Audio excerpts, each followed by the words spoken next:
Bueno, la primera clase que tuvimos, iba a decir en la clase anterior, pero fue la única clase que tuvimos, nosotros habíamos comenzado a hacer un raconto de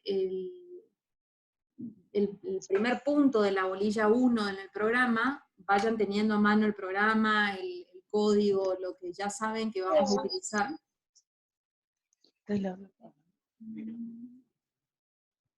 Bueno, y habíamos visto algunas cuestiones. A ver, voy a compartirles la pantalla para ir haciendo el seguimiento. ¿Todos ven mi pantalla? Bien. Ok, está. Bueno, voy a dejar así mantenemos la cámara. A ver si pongo presentación, si seguimos apareciendo todos al costado. Bien. Bueno, en la primera unidad nosotros habíamos visto algunas cuestiones que hacen a una introducción, ¿no es cierto? No es más que eso, del derecho de las obligaciones dentro de la órbita de los derechos de índole patrimonial. Habíamos hablado de las acepciones que tenía nuestra materia, señalando que las críticas que se hacían a la denominación derechos creditorios y derechos personales, y el por qué nos quedábamos con la denominación derecho de la obligación o de las obligaciones. Esto lo voy a ir dando por superado porque es lo que hasta ahora no ha planteado ninguna duda. Por otro lado, habíamos visto que la palabra obligación denota una serie de significados que acá tienen expuestos en el Power, que no son técnicamente una obligación, que en algunas ocasiones se lo asimila a una obligación como si habláramos de ella, pero no es propiamente dicho una obligación. Y para delimitar a qué se refiere la palabra obligación, fuimos directamente, acá tienen una serie de definiciones, pero nosotros en el curso fuimos directamente a la definición legal que nos da el Código Civil y Comercial en el artículo 724, que lo leímos y lo analizamos en la clase, y en la cual habíamos hablado de esta relación jurídica entre los dos sujetos que integran esa relación, que son el acreedor y el deudor, con deberes específicos de conducta previstos en el artículo para cada uno. También la cuestión del incumplimiento de la obligación, que era una novedad que traía esta definición, previendo la posibilidad de que la obligación no sea cumplida en forma voluntaria, sino que el acreedor tenga que obligar al deudor a pagar esa deuda en forma forzada. Bueno, hasta ahí es lo que habíamos visto en cuanto a la definición. Luego habíamos analizado los caracteres, esto también lo voy a dar por superado, y habíamos hecho una breve reseña de la evolución histórica del derecho romano a la actualidad, pasando por la influencia del derecho canónico, y en lo último que nos habíamos quedado es en la cuestión moderna, en la actualidad, de cómo fue invirtiéndose el interés del acreedor, que fue dejando de posicionarse en el interés del sujeto deudor y pasando al interés del patrimonio del deudor. Voy a volver a silenciar porque alguien tiene activado su micrófono. Bueno, y vimos que existían solamente dos excepciones, dentro de las cuales actualmente está prevista la posibilidad de que el acreedor obtenga el aprisionamiento de su deudor por el incumplimiento de una obligación de índole pecuniario en definitiva. Y hablamos de los dos casos, del delito de evasión fiscal impositiva, cuando le debo al Estado impuestos, y el delito de incumplimiento de los deberes de asistencia familiar. En cuyo caso también tiene prevista, hablamos en ambos casos de una ley penal, que por eso tiene prevista una sanción privativa de la libertad, pero que de fondo evidencian el incumplimiento de una obligación. Y esa es la novedad para nosotros, que en el caso, en el derecho actual, únicamente está prevista para esos dos supuestos, lo que era regla para el derecho romano, hoy restringida a estas dos únicas excepciones. ¿Está? Otra cuestión que también dijimos es que el deudor, si bien responde ante el incumplimiento de sus obligaciones con todo su patrimonio, existen bienes que están fuera del alcance de sus acreedores, que son los enunciados en el artículo 744 que llegamos a leer en la clase, donde hablábamos de los bienes indispensables para el deudor y su familia, en cuanto a la subsistencia del deudor y su familia, y lo que hacía a su arte, oficio o profesión, siempre hablando de lo que fuere verdaderamente indispensable, y pudiendo en tal caso exceptuar de esta norma a lo que no lo fuere. Incluso yo les mencionaba cómo en cada caso en particular en cada caso en concreto se valora esa situación, pudiendo determinarse qué es indispensable según el tipo de composición familiar, el tipo de lujo que tenga la vivienda, y pudiendo embargar bienes que a prima facie podrían parecer indispensables, como por ejemplo sillas de un juego de comedor, pero que en razón de la cantidad de habitantes que tenga la vivienda, no lo pueden ser. En el caso que yo les decía, si fueran 3 personas que habitan en el inmueble, solamente 3 sillas serían indispensables para la subsistencia, el resto no. Bueno, y también mencionábamos allí otro tipo de bienes que están enlistados, como por ejemplo las indemnizaciones por daño moral, los alimentos.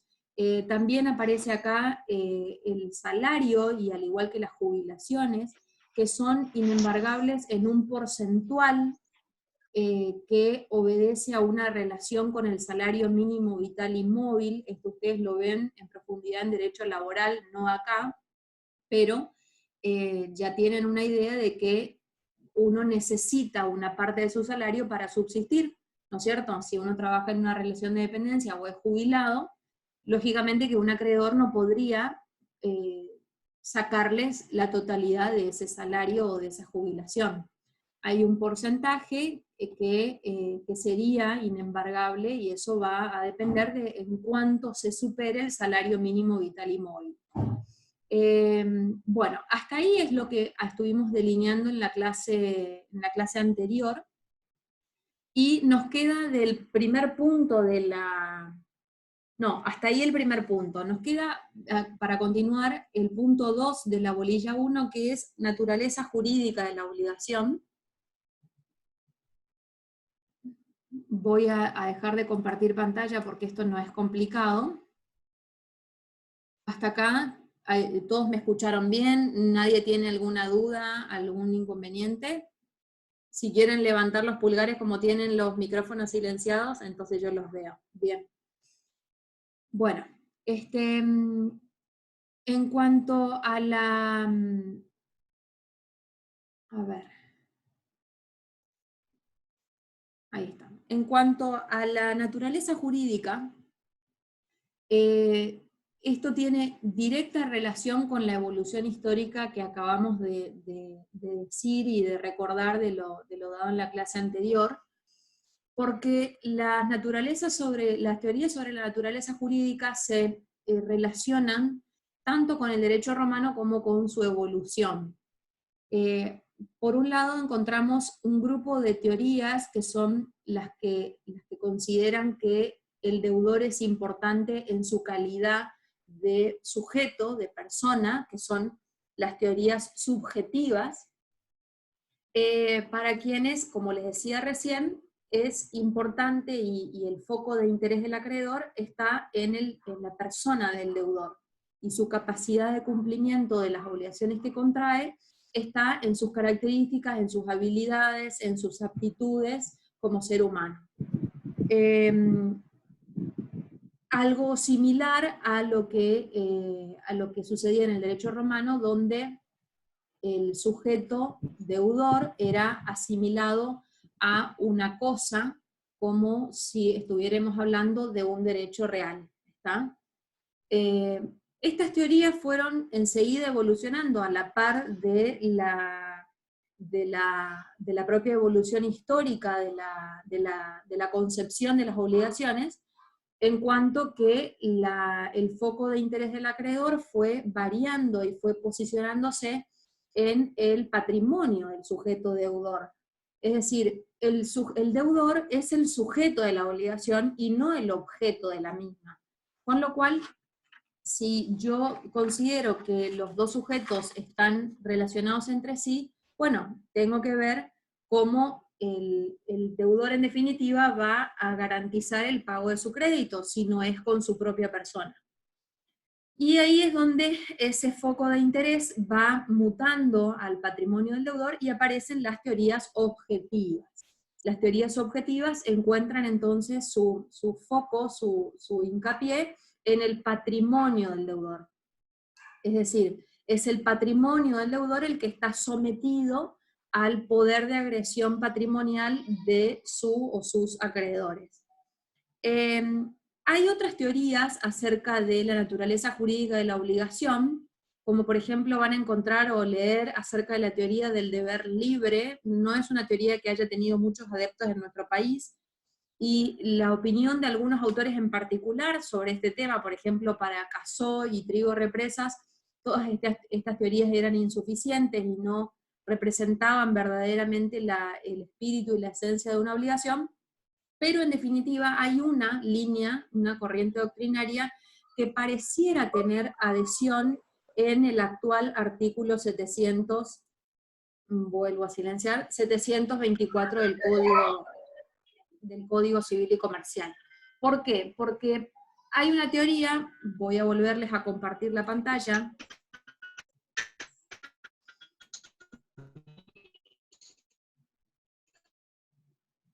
la teoría del débito y la responsabilidad, que es una teoría del derecho alemán, nos habla de dos momentos o estadios que atraviesa la obligación, desde que nace hasta que se cumple, o bien hasta que se incumple y motiva la coacción por parte del acreedor.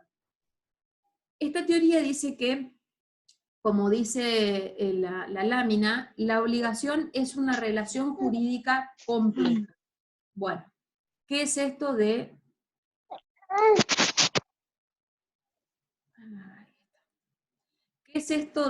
relación jurídica compleja? Hay un primer estadio, que es el que esta teoría llama débito o deuda, donde podríamos analizar la conducta de los dos sujetos que integran esta relación en forma separada, y qué es lo que sucede en cada uno de estos polos de la relación.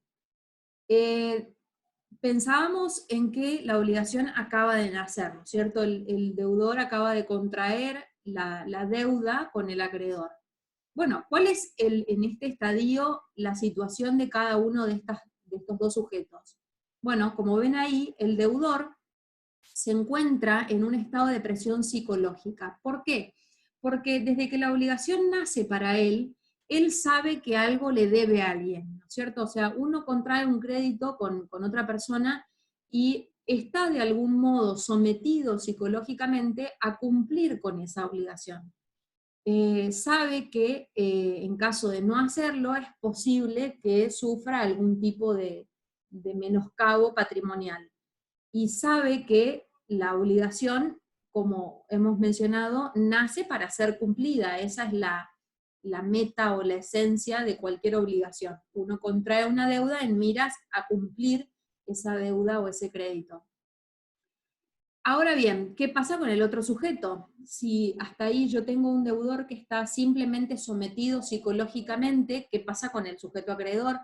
Bueno, el acreedor en este estadio, desde que la obligación nace y vamos camino al cumplimiento, el acreedor se encuentra en lo que esta teoría define como un estado de legítima expectativa. ¿Esto cómo se traduce? Bueno, el acreedor hasta acá no puede exigirle nada al deudor, tiene que mantenerse a la espera de lo que en definitiva el deudor vaya a hacer, sea pagar o no pagar.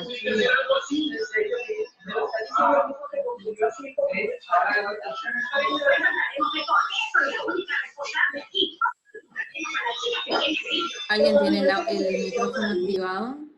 Ahí está. Bueno.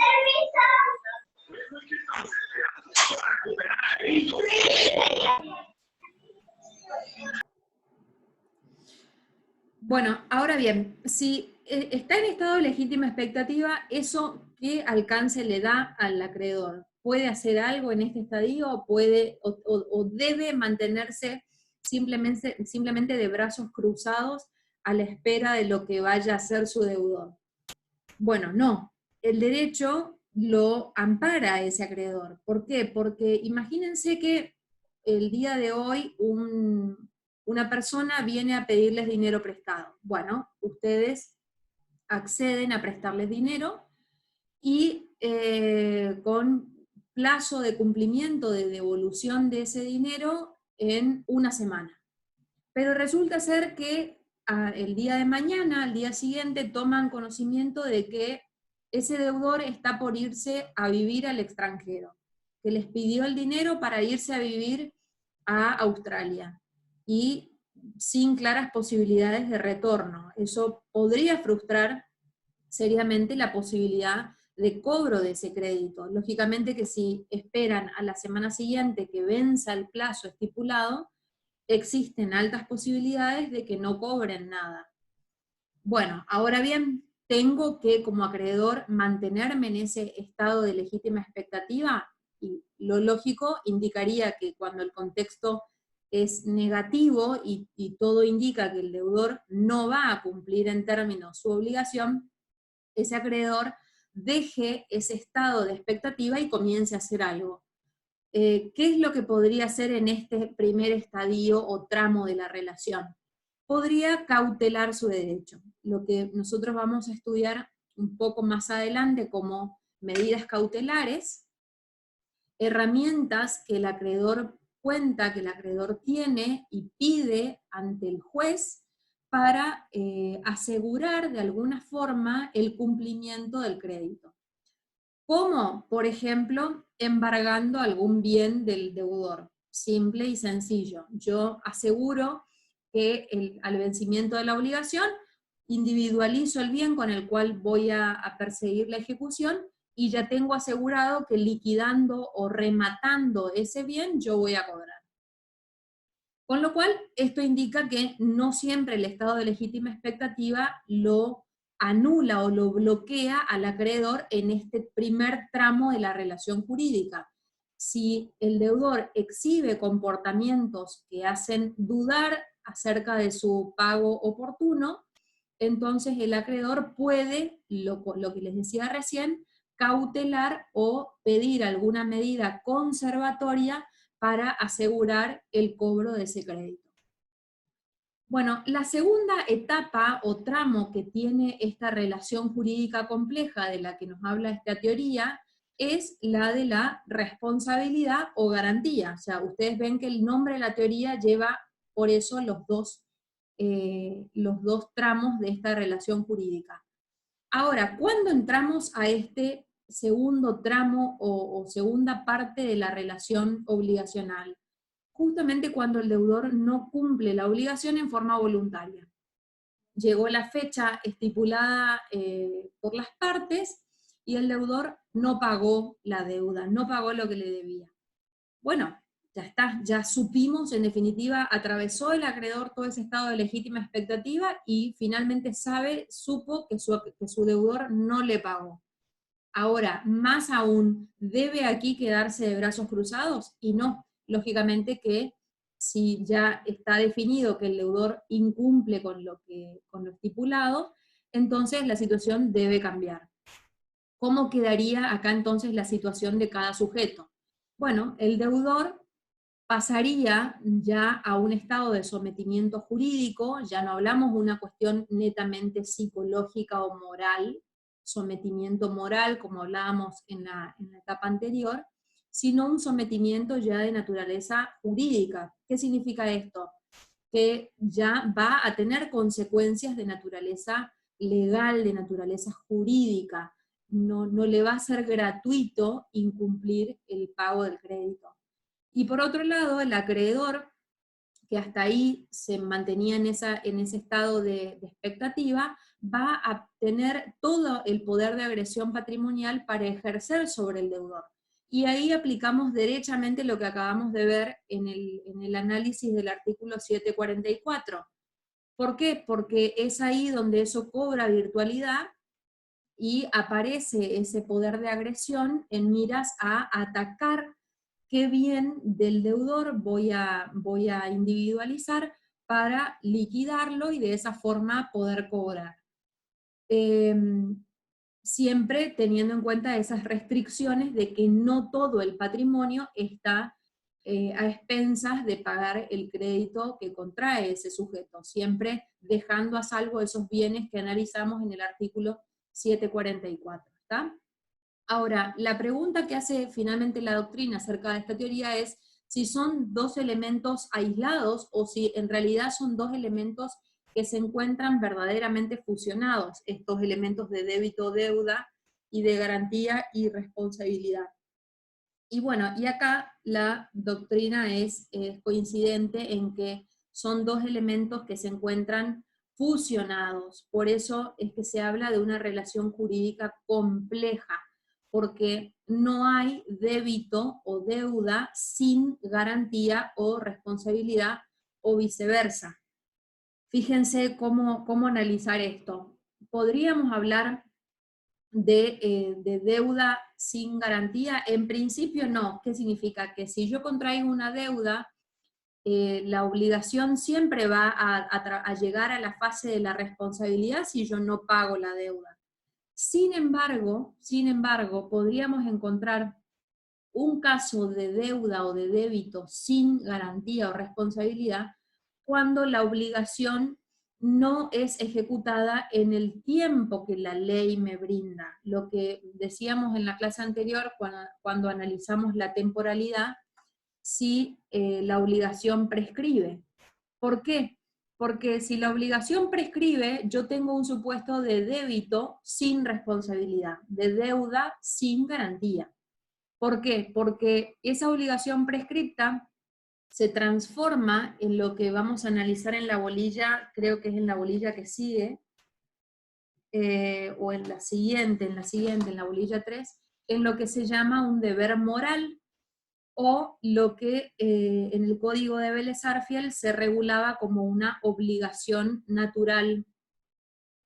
¿Esto qué implica? Cuando la obligación prescribe, supongamos que la persona tiene, voy a sacar a ver qué sigue, voy a sacarla, dejar de compartir la pantalla, así me ven mejor.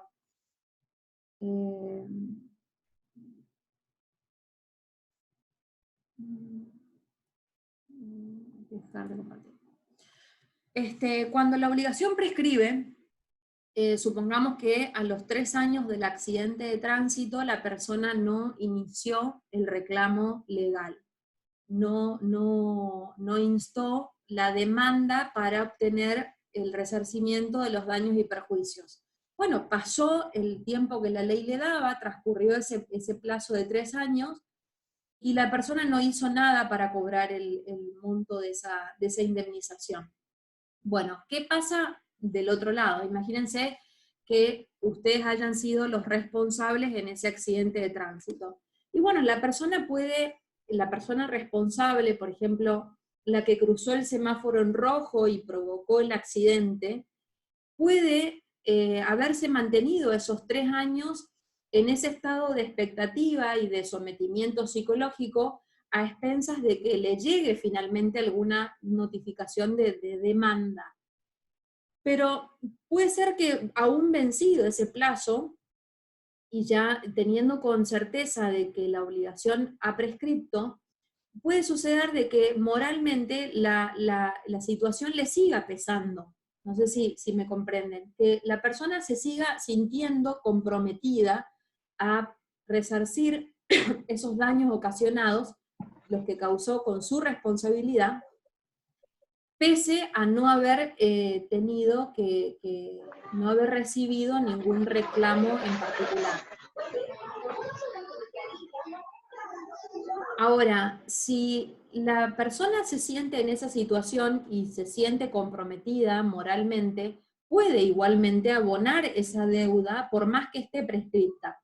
Pero a eso que ese sujeto paga, esa deuda que el deudor termina cumpliendo, para el derecho ya no es más una obligación. Para el derecho eso es un deber moral. Esa persona paga o cumple con un deber moral o de conciencia. Ya no es estrictamente una obligación. Y ese es el ejemplo que la doctrina cita cuando se habla de estos elementos escindidos. O sea, si yo hablo de débito sin responsabilidad, pienso en una obligación natural o deber moral. Bueno, pago una deuda que estaba prescripta y sin embargo surte efectos jurídicos porque esa deuda es válida, el pago de esa deuda es válido. No puedo yo arrepentirme, por ejemplo, después darme cuenta de que la obligación en realidad había estado prescripta y pedirle el reintegro de lo que pagué. No, ese pago efectuado es un pago válido. Y al mismo tiempo, si lo analizamos al revés, el supuesto de responsabilidad sin débito, o sea, miramos a la inversa, si estos dos elementos de esta teoría pudieran darse en forma escindida, también podríamos encontrar un ejemplo en lo que se llama el contrato de fianza. ¿Por qué? Porque el fiador o garante es una persona que en muchos casos ni siquiera participa de la negociación de la obligación, del contrato, sino que su función es únicamente la de asumir el pago de la obligación o de la prestación ante el supuesto de incumplimiento por parte del verdadero deudor. Entonces, en ese caso tendríamos un supuesto de una persona que no participa en ese primer tramo de deuda o débito y que aparece recién en el segundo tramo de la garantía o responsabilidad. ¿Está?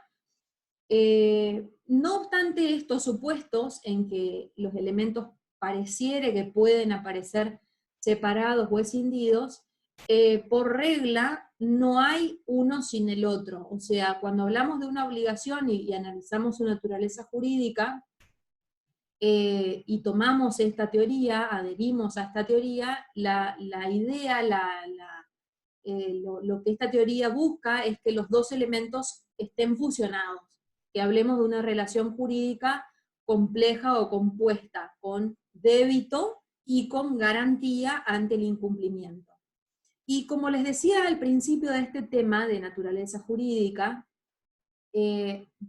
si tomamos el Código Civil y Comercial en el artículo que ya comentamos, vamos a ver que el 724 me refiero, vamos a ver que pareciera que el legislador ha optado por esta teoría en particular, dejando de lado las teorías subjetivas, las teorías objetivas y la teoría del deber libre.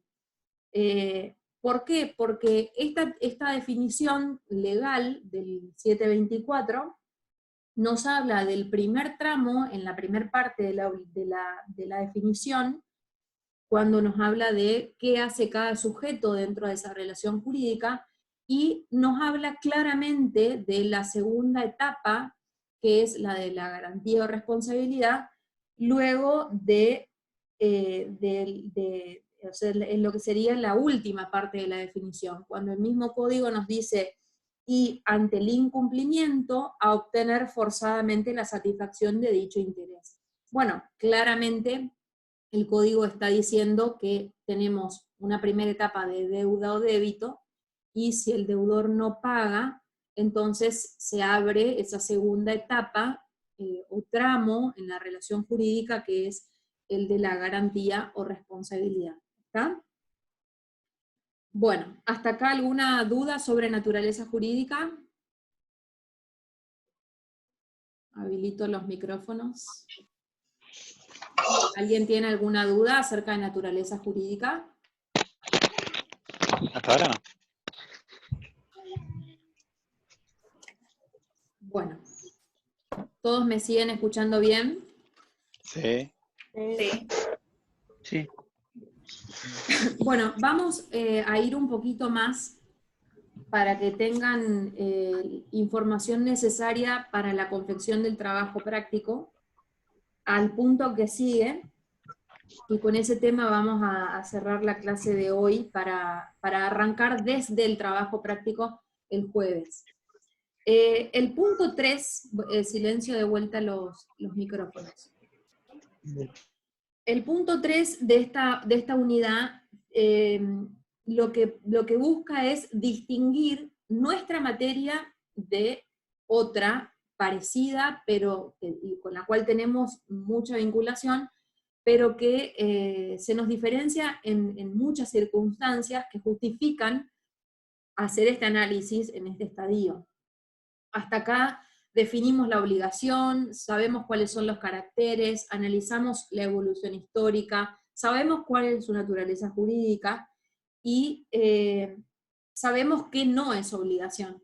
Ahora, vamos a ver que el derecho de las obligaciones se inserta dentro de una rama del derecho o dentro de un grupo de derechos que tienen una característica en común, que es la cuestión patrimonial. En el programa les pide, el primer punto le dice derecho patrimonial y derecho extrapatrimonial. Bueno, en realidad es el verdadero punto de partida. ¿Por qué? Porque derecho patrimonial es aquel que tiene contenido económico, y no solo encontramos allí al derecho de las obligaciones, sino también a los derechos reales y a los derechos intelectuales. Los tres derechos confluyen en esta idea central, tienen contenido económico o patrimonial. Para diferenciarlo de los derechos extrapatrimoniales, que son aquellos que carecen de contenido económico, donde encontramos, por ejemplo, a los derechos personalísimos, donde encontramos en su mayoría al derecho de familia, a los atributos de la personalidad, algunas cuestiones de índole laboral también pasan por la órbita extrapatrimonial, y en realidad lo que tenemos que trazar claramente la diferencia es dentro del grupo de derechos patrimoniales con nuestro hermano, que es el derecho real. Hay puntos de semejanza, uno de ellos está en que en ambos casos hablamos de contenido económico, pero que tenemos que diferenciar, sobre todo porque hay cuestiones que son diametralmente opuestas y que justifican en ese trabajo práctico que ustedes hagan esa elaboración del cuadro comparativo. ¿Tá? Bueno, si quieren ir viendo a partir del trabajo práctico si ya lo hicieron o si no, vayan anotando algunas cuestiones de las que vamos a mencionar acá, vamos a ir repasando esas diferencias para que el cuadro no les quede incompleto, y chequen en el caso de que tengan alguna duda, manifiéstenlo, entonces vamos analizando, porque esto requiere que ustedes vayan haciendo también el análisis de cuestiones que hacen al derecho real, y ustedes lógicamente todavía no llegaron a derechos reales, entonces no tienen por qué conocer este contenido. Pero sí hay algunas cuestiones que son necesarias que yo les explique para que puedan entender el mapa completo, el círculo completo. Bueno, respecto a la definición, ya tenemos la primera diferencia. O sea, el cuadro debe arrancar por qué es una obligación y qué es un derecho real. Si ya sabemos qué es una obligación, porque el código la define sin duda en el artículo 724, basta con que pongan el artículo y nada más. Ahora, vamos del otro lado del cuadro. ¿Qué es un derecho real? ¿Define el código a los derechos reales? Bueno, tendríamos que ir al artículo 1882, dentro de lo que es el libro que el código asigna a los derechos reales.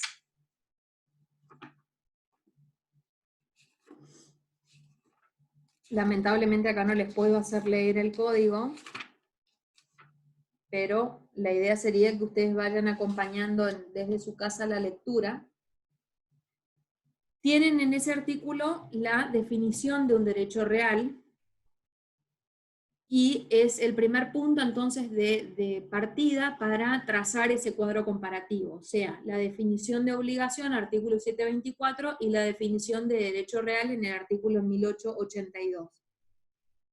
¿Qué dice este artículo? Bueno, dice que es el poder jurídico de estructura legal que se ejerce directamente sobre su objeto en forma autónoma y que atribuye a su titular las facultades de persecución y preferencia y las demás previstas en este código. Tradicionalmente uno habla de derecho real como, lo van a ver oportunamente, pero lo adelantamos, como una relación de señorío que existe entre una persona y una cosa o un objeto. Relación de señorío en el sentido histórico de la palabra, o sea, una relación de verdadero sometimiento o sujeción que existe entre una cosa y una persona. Bueno, a partir de esta noción y de estas ideas, podemos comenzar a trazar el cuadro de diferencias. Si hasta acá ya sabemos que la obligación tiene elementos esenciales, hemos hablado de dos sujetos, el sujeto activo o acreedor y el sujeto pasivo o deudor. También hablamos de otro elemento esencial que es el objeto de la obligación o prestación.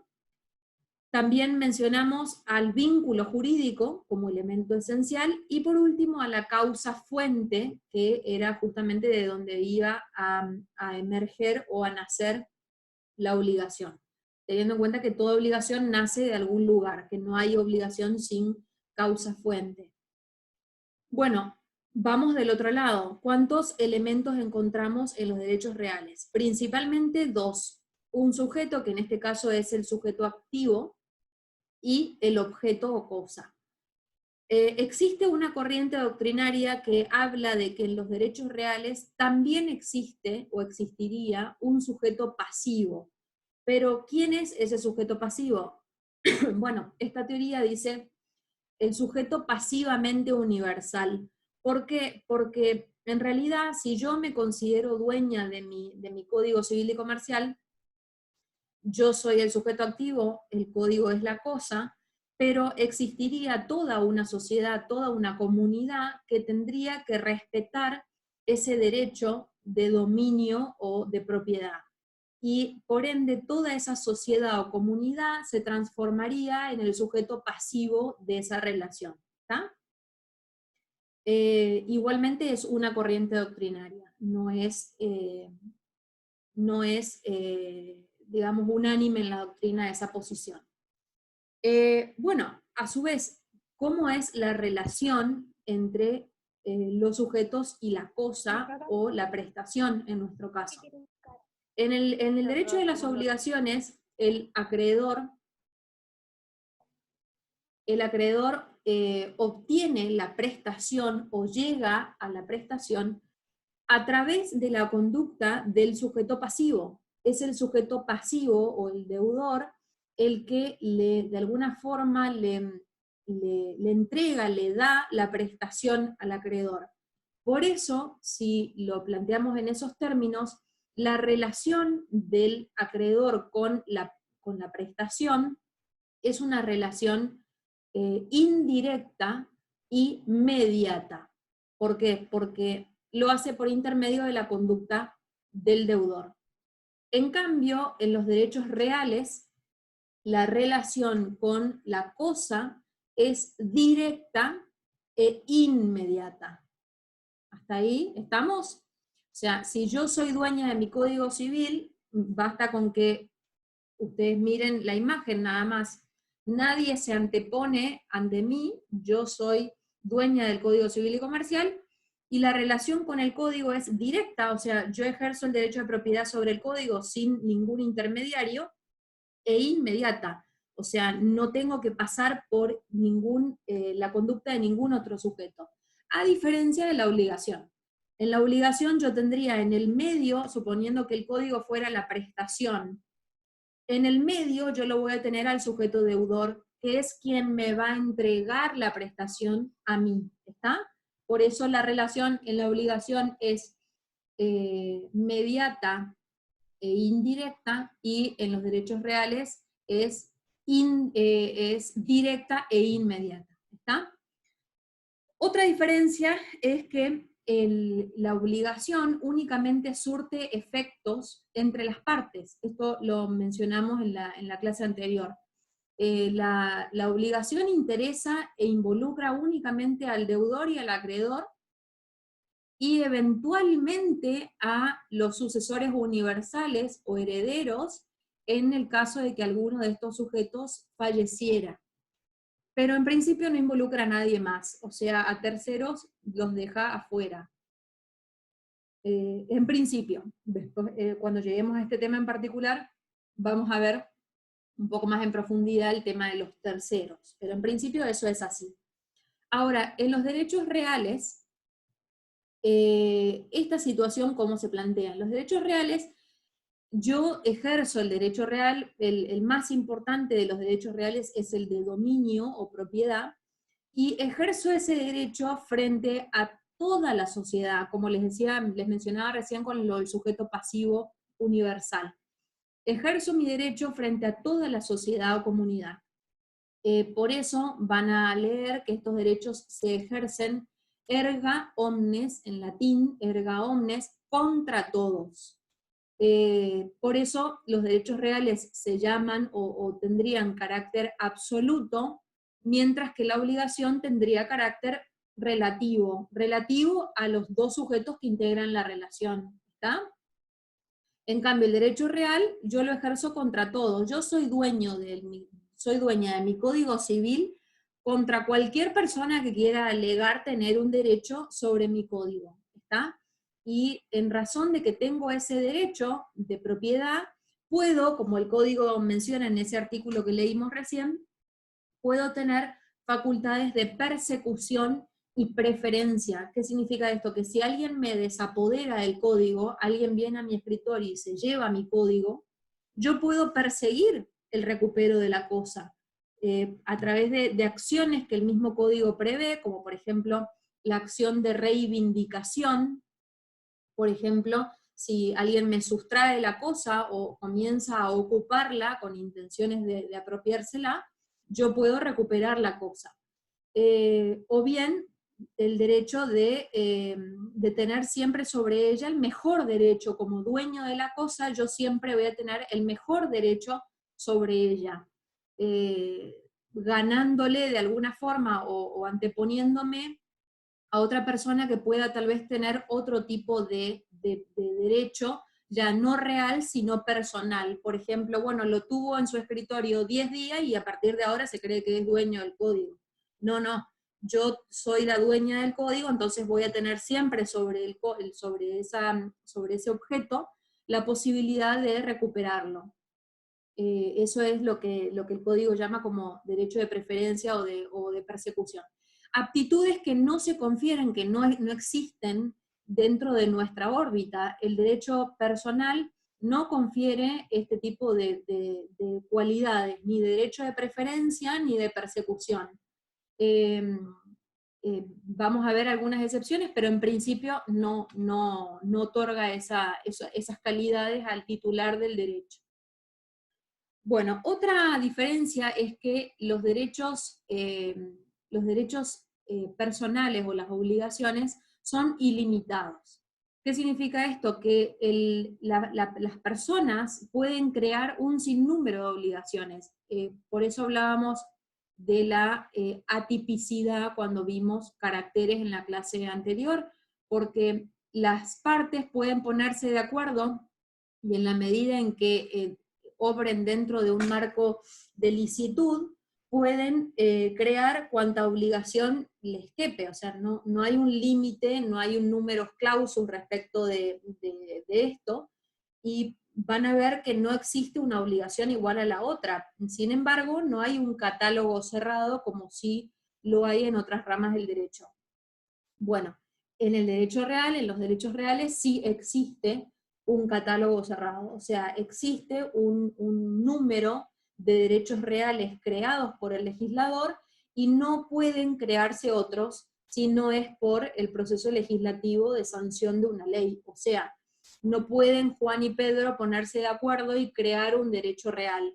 Pueden crear una obligación, un derecho personal, pero no un derecho real. El derecho real únicamente es aquel el que está creado por ley, por el poder legislativo de la nación, y en principio ya hoy el código los concentra y los enumera, no hay muchos por fuera del código. En el artículo 1887 van a encontrar cuáles son esos derechos reales, el dominio, el condominio, la servidumbre, la hipoteca, la prenda, la anticresis, todos los derechos que ustedes ya van a estudiar oportunamente cuando lleguen a derechos reales. En definitiva, son derechos reales esos y algunos otros que figuran en leyes especiales, pero siempre creados por ley. No puede crearse por voluntad de las partes, ¿está? Esa también es otra diferencia. Entonces, los derechos personales son ilimitados y surgen o son creados por voluntad de las partes, mientras que los derechos reales son limitados y únicamente pueden ser creados por ley, por el legislador, ¿está? Otra diferencia es en cuanto a la prescripción. ¿Por qué? Porque en nuestra materia, como hablábamos recién en el caso de los 3 años que tenía el sujeto para reclamar la indemnización en un accidente de tránsito, bueno, ese plazo de 3 años es de prescripción que en nuestra materia se llama prescripción liberatoria. ¿Qué significa esto? Que el transcurso del tiempo, sumado a la inacción del acreedor, produce la liberación del crédito. O sea, el deudor se libera de cumplir porque se reúnen esas dos circunstancias. El acreedor no insta el cobro de su crédito y vence el plazo que la ley le daba para hacerlo. Siempre que nosotros hablemos de prescripción, vamos a hacer mención a esa prescripción, la llamada prescripción liberatoria. En cambio, en los derechos reales, el transcurso del tiempo juega en otro sentido. ¿Por qué? Porque supongamos que una persona posee un inmueble, un terreno, por un determinado plazo, que la ley también lo regula, por ejemplo, 20 años, y lo hace sumando otras características que el código prevé de forma pública, pacífica, continua e ininterrumpida. En ese caso, esa posesión durante ese plazo le puede hacer adquirir el derecho real de dominio. Por eso la prescripción en derechos reales es adquisitiva. El transcurso del tiempo hace adquirir el derecho de dominio. ¿Está? Esa es otra diferencia. Siempre nosotros vamos a hablar de prescripción liberatoria. Cuando hablen en derechos reales y mencionen el vocablo prescripción, entonces sabrán que están hablando de la prescripción adquisitiva. O sea, yo poseo un bien con las características que la ley me exige durante el tiempo que la ley me exige, entonces me convierto en propietaria o poseedora, o dueña de esa cosa. ¿Está? Bueno, otras diferencias más sencillas, pero que están bien si las mencionan en el cuadro, tienen que ver con que los derechos personales son informales y los derechos reales son formales. ¿Por qué? Porque el derecho real, cuando uno va a transmitir un derecho real, hay que atenerse a la naturaleza del bien, y generalmente vamos a hablar nosotros de bienes inmuebles y muebles registrables, y en esos casos la ley prevé una serie de formalidades para que el derecho real logre perfeccionarse. Por ejemplo, la escritura pública, por ejemplo, la inscripción del título en el registro de la propiedad, cuestiones que no aparecen en nuestra órbita. O sea, si yo voy a crear un derecho personal, son contados los contratos que voy a tener que someter a una formalidad prevista por la ley bajo pena de nulidad.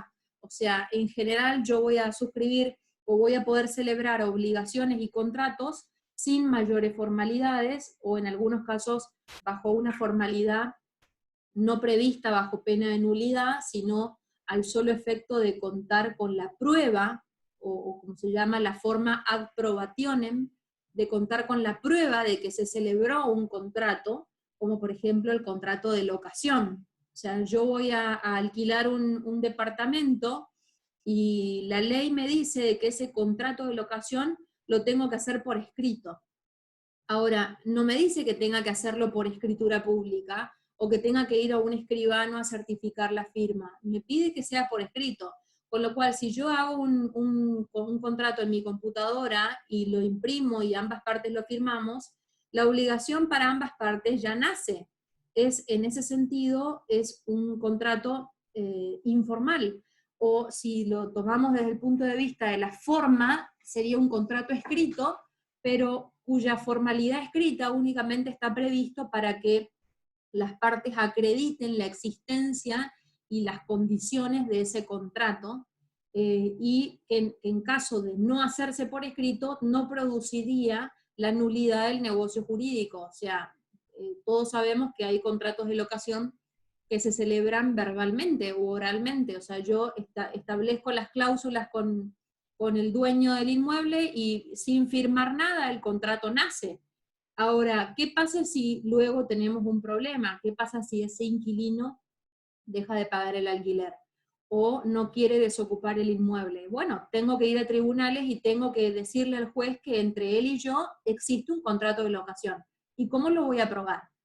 Y bueno, no tengo una prueba escrita porque no cumplí con la formalidad que el código me indicaba, pero sin embargo existe un contrato que podré probar tal vez con otro tipo de prueba, como por ejemplo prueba documental, como puede ser un recibo de impuesto que venga a nombre del inquilino, como puede ser prueba testimonial, como puede ser una inspección ocular que haga el juez, o que haga un oficial de justicia a través de un mandamiento de constatación, donde se certifique que en el inmueble vive tal persona en calidad de inquilino. Y ello no, digamos, la circunstancia de no haber hecho el contrato en la forma prevista por la ley no me va a producir la nulidad del vínculo, o no me va a obstar la posibilidad de discutir en un proceso judicial el incumplimiento de ese contrato o de esa obligación. ¿Está? En cambio, si yo hablo de derechos reales, hay cuestiones formales que no puedo obviar. O sea, si yo voy a adquirir el dominio de un inmueble, por ejemplo, voy a comprar un departamento, entonces ahí ya no puedo hacerlo de palabra, ya no puedo hacerlo imprimiendo un contrato en mi computadora y firmándolo, no.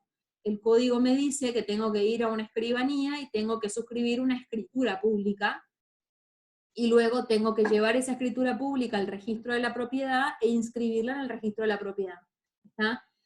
Esto igualmente, si bien todos sabemos que hay contratos que en el medio de estos contratos hay grises, lo vamos a ver un poquito más adelante en la bolilla 3 cuando lleguemos a obligación de dar cosa cierta. Ahí vamos a volver a retomar este tema de la cuestión formal y cómo se cruza el derecho real y el derecho personal o de las obligaciones en ese tema, cuando el deudor va a dar una cosa cierta que es inmueble o es un mueble registrable y que presupone además una serie de formalidades para que a la vez de transferirse el derecho personal, se transfiera el derecho real. ¿Está? Eso lo diferimos para la bolilla 3. Bueno, por otro lado también podemos decir que los derechos personales son dinámicos, y los derechos reales son estáticos, teniendo en cuenta esto que decíamos del número cerrado, que son solamente esos los derechos reales regulados. Y, por ejemplo, podríamos decir que los derechos personales pueden versar sobre cosa futura, no así los derechos reales, que solamente pueden tener por objeto cosas existentes, y no tiene prevista esa posibilidad de que yo pueda, por ejemplo, hipotecar un bien que todavía no está en mi poder, por ejemplo, o que todavía no compré, o sea, sobre una cosa futura. O que todavía no se construyó, por ejemplo, no está previsto. Y por otro lado, como les decía recién al principio, el derecho real otorga la posibilidad de perseguir el cobro, el recupero de la cosa, estos derechos de la acción persecutoria y de preferencia, no así los derechos personales. Y por último, los derechos personales no requieren de la posesión para ser ejercidos, y en el caso de los derechos reales, en su mayoría sí se ejercen a través de la posesión de la cosa. Hay algunas excepciones, como por ejemplo la hipoteca, donde el acreedor o el sujeto activo, digamos, de ese derecho no posee la cosa. Imagínense que ustedes contraen un crédito, lo garantizan con hipoteca, pero ustedes van a vivir al inmueble, no va el banco a mudarse al inmueble. Entonces la hipoteca, por ejemplo, es un derecho real que no se ejerce por la posesión, pero en su mayoría sí. En cambio, los derechos personales no. Los derechos personales no se ejercen a través de la posesión. Bueno, en el medio aclaro una cuestión: si ustedes encuentran alguna otra diferencia, la agregan al cuadro. Si justifica hacer una breve explicación, la hacen sin problema, y luego vamos a chequear a ver cómo quedaría en definitiva, pero hasta acá es lo que la mayoría de los autores tienen dicho sobre este tema. En el medio de los derechos personales y los derechos reales aparece lo que vamos a ver el jueves como obligación propter rem, que me gustaría que lean, que analicen el instituto, de qué se trata, porque es un instituto de naturaleza jurídica híbrida, o sea, tiene características propias de un derecho personal, pero también tiene características propias de un derecho real. Y tiene caracteres que son muy específicos, que lo van a encontrar en cualquier bibliografía que tomen, y vamos a centrarnos sobre esos caracteres en analizar una serie de ejemplos que están cargados en el PowerPoint, pero que ustedes pueden ir ya analizando, a ver dónde está allí la obligación propter rem, por qué en esos ejemplos la doctrina entiende que hay obligaciones propter rem. ¿Está? A partir de ahí, entonces, retomaríamos el jueves. Voy a voy a cortar la grabación, entonces, hasta acá, como para que poder mandarle el archivo a los que no han podido visualizar la clase.